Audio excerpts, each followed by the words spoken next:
MBBS in abroad. Apollo MedSkill 6 years of MBBS program will be completed in 35 lakhs only. మీరేంటి ట్రిపులర్లో మీరు కూడా work చేశారని చెప్పని విన్నాను ఒకసారి. అవునండి, అంటే నేను రాజమౌళి తాలూకు ప్రతి సినిమాలకి నా కథా సహకారం ఉందండి. అందులో భాగంగానే ట్రిపుల్ ఆర్కి కూడా చేశాను. అది ఈ కాకపోతే ఈ ట్రిపుల్ ఆర్కి అదే అంటే నా క్రెడిట్స్ మర్యాద రామన్కి ఉన్నాయి, ఈగకు ఉన్నాయి. మర్యాద రామన్ నా కథ మాటలు కూడా నావే, ఐ మీన్ క్రెడిట్స్. ఈగకి స్క్రిప్ట్ డాక్టర్గా, ఇప్పుడు ఆర్ఆర్ఆర్కి స్టోరీ డెవలప్మెంట్ మేజర్ కాంట్రిబ్యూషన్ దీని కింద నిన్న విజేంద్ర ప్రసాద్ గారు కూడా అన్నారు. ఏమనంటే అవునవును వాడు చాలా మేజర్ కాంట్రిబ్యూట్ చేశాడు.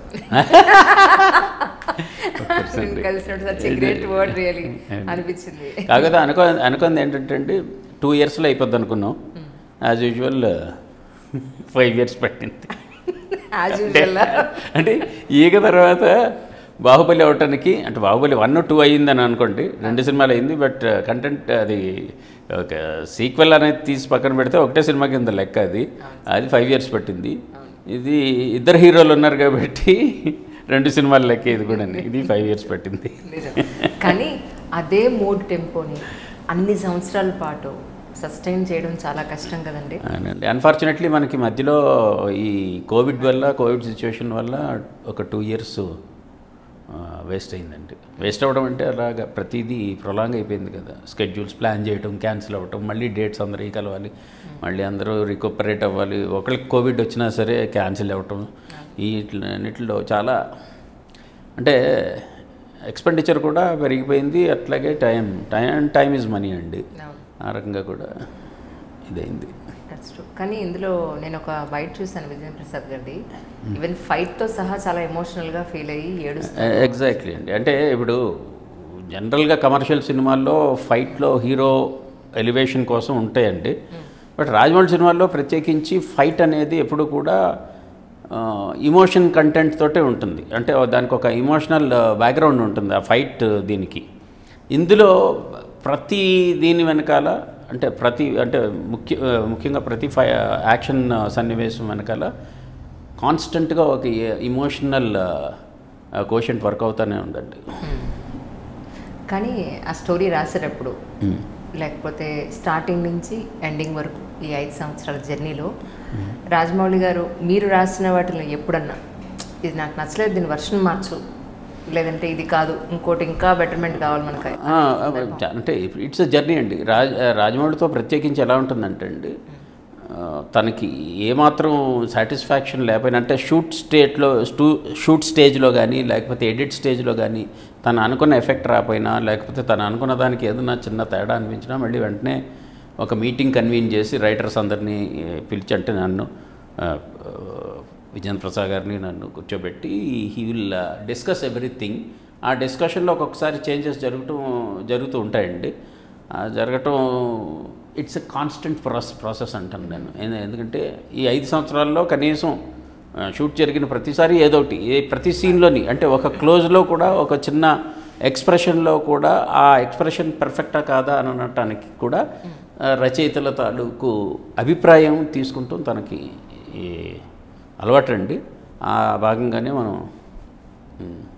ఈ 5 year జర్నీలో కూడా చాలా ఎక్కువ టైం గడపటం జరిగిందండి. ఇంతకుముందు రైటర్స్ అది డైలాగ్స్ అవనివ్వండి లేకపోతే స్క్రీన్ ప్లే అవనివ్వండి రాసేసి ఇచ్చేస్తే వాళ్ళు చూస్తున్నారు. కానీ ఇప్పుడు బాధ్యత పెరిగి వీళ్ళు కూడా లొకేషన్స్కి వచ్చి అది అంటే ఫస్ట్ తరం నుంచి కూడా రైటర్స్కి ఎప్పుడూ ఆ ఇంపార్టెన్స్ ఉందండి. రైటర్ అనే వ్యక్తి ఆ post through out the cinema, అంటే ఈవెన్ ఎడిట్ స్టేజ్లో కూడా ఇప్పుడు ఆయన రైటర్ రాసింది తెర మీదకి ఎక్కించడం దర్శకుడు పని అయితే, ఆ దర్శకుడు చేస్తున్న దాన్ని మళ్ళీ ఫైనల్గా ఎడిట్ చేసిన తర్వాత రచయిత దర్శకుడు కలిపి అనుకున్నటువంటి meaning of that scene or script or story వచ్చిందా లేదా అన్నది, ఫైనల్గా ట్రాన్స్లేట్ అయిందా లేదా అన్నది చూసుకోవాల్సిన బాధ్యత రచయిత మీద కూడా ఎంతో ఎక్కువ ఉంటుంది. కాబట్టి చివరి వరకు ఉండటం జరిగేదండి. కాలక్రమేణా ఏంటంటే నెమ్మదిగా ఒక బీటెన్ సినిమాలు రావటం మొదలుపెట్టిన దగ్గర నుంచి రచయితకి ఇంపార్టెన్స్ తగ్గటం మొదలుపెట్టిందండి. ఇంపార్టెన్స్ తగ్గటం అంటే సర్లే వేరే హంగులు వేరే ఆర్భాటాలు సినిమాలో ఎక్కువైనప్పుడు న్యాచురల్లీ ఇది అట్లాంటిది నెగ్లెక్ట్ చేయటం జరుగుతుందండి. బట్ రైటర్ తాలూకు అభిప్రాయం కానీ, ఒక రైటర్ తాలూకు కాంట్రిబ్యూషన్ కానీ, రైటర్ తాలూకు సిన్సియారిటీ కానీ చివరి వరకు మెయింటైన్ అయితే ఆ ప్రోడక్ట్ తాలూకు ఆ ప్రోడక్ట్ చాలా మీనింగ్ఫుల్గా ఉంటుందండి ఫైనల్గా వచ్చేసరికి. అంటే సక్సెస్ అనేది మళ్ళీ మనం అది ఎవరు ప్రెడిక్ట్ చేయలేరండి. ఎంత సక్సెస్ అవుద్ది, ఎంత ఏ రేంజ్కి అవుతుంది అన్నది మనం చేయలేం. కానీ వాళ్ళు అనుకున్నట్టుగా తెర మీదకి ఎక్కిందా లేదా అన్నది చూసుకున్నటంలో రచయిత బాధ్యత చాలా ఎక్కువ ఉంటుందండి. మీరు కూడా వెళ్ళారా లొకేషన్స్కి? చాలాసార్లు వెళ్ళామండి.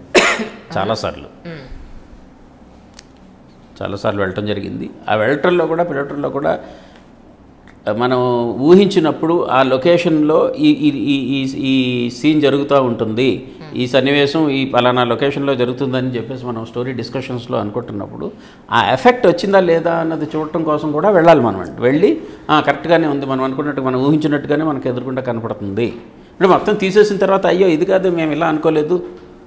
ఇప్పుడు ఒక ఏదో హాస్పిటల్లో అని అనుకుంటే అక్కడికక్కడ దొరికే హాస్పిటల్, పల్లెటూరులో కార్పొరేట్ హాస్పిటల్ ఎలా వస్తే మీరు కార్పొరేట్ హాస్పిటల్లో తీస్తారు, ఇది సినిమా మ్యాచ్ అవ్వట్లేదు అని అనొచ్చు. ఎగ్జాంపుల్కి చెప్తున్నాను. అది సిటీలో జరుగుతున్నప్పుడు లేదో ఒకటేదో వేరే ఏదో ఒక మంచి పురాతనమైన టెంపుల్ చూడితే సిటీలో ఎక్కడ ఉంటాయి ఇట్లాంటి అన్నీ, దీనికి ఒక మంచి ఎగ్జోటిక్ లొకేల్లో ఒకటి ఉంటే బాగుంటుంది కదా అని చెప్పేసి అనుకుంటున్నాను.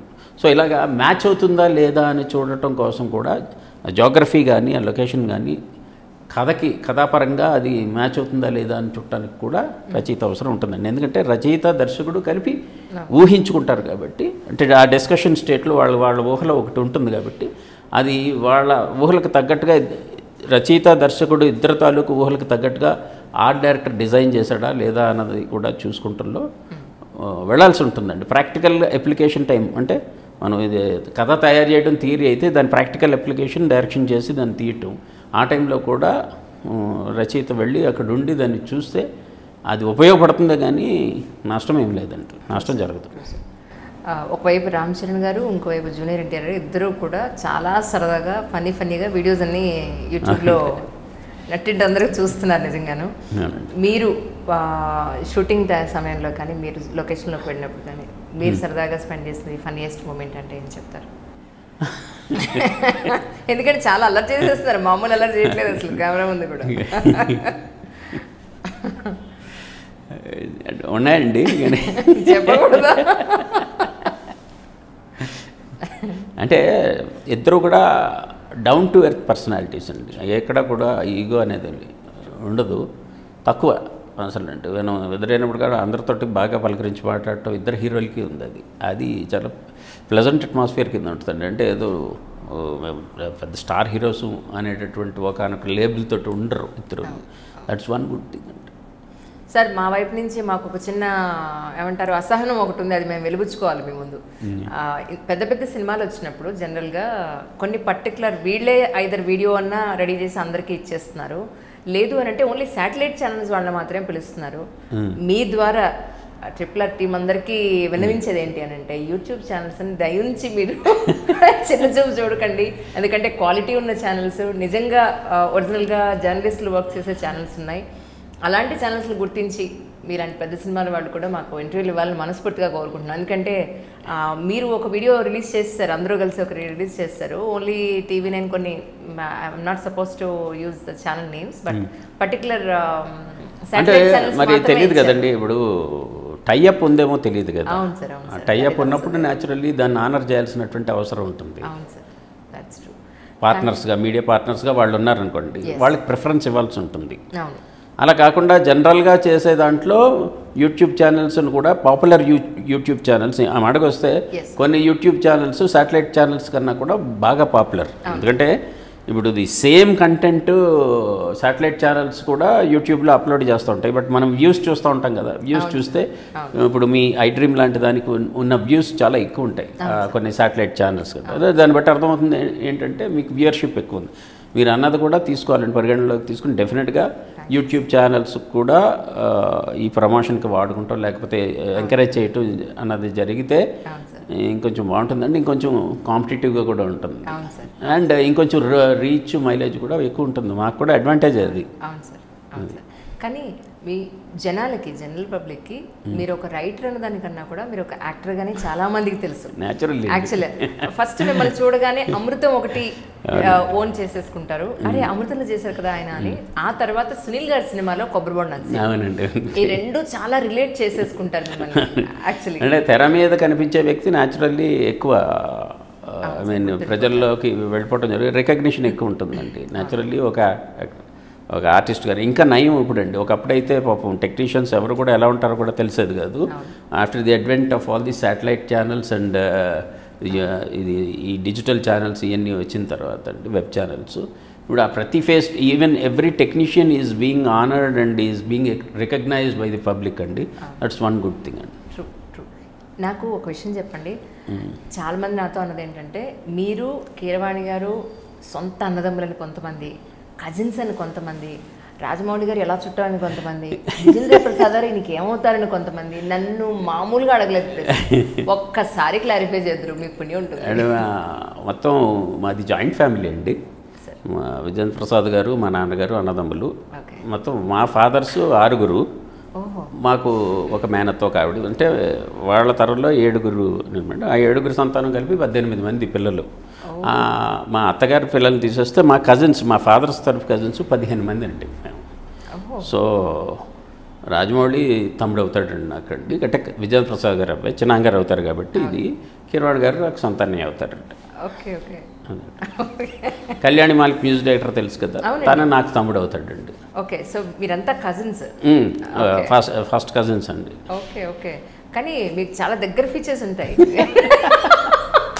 ఏమోనండి, రాజమౌళికి నాకు ఎక్కడ దగ్గర ఫీచర్స్ ఉన్నాయి.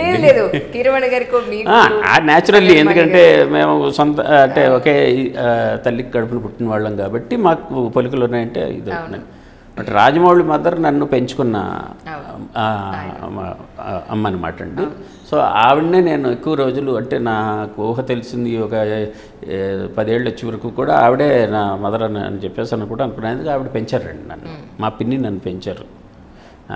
సో అది మా మదర్ కన్నా కూడా ఆవిడ దగ్గర ఎక్కువ ఇది చనువు కానీ లేకపోతే ఇది కానీ, అంటే తెలిసేది కదంటే జాయింట్ ఫ్యామిలీ కదండి, ఒకళ్ళ పిల్లలు ఒకళ్ళ దగ్గర పెరిగేవారు. ఆ దీంట్లో నేను ఆవిడ దగ్గర పెరిగాను అనమాట.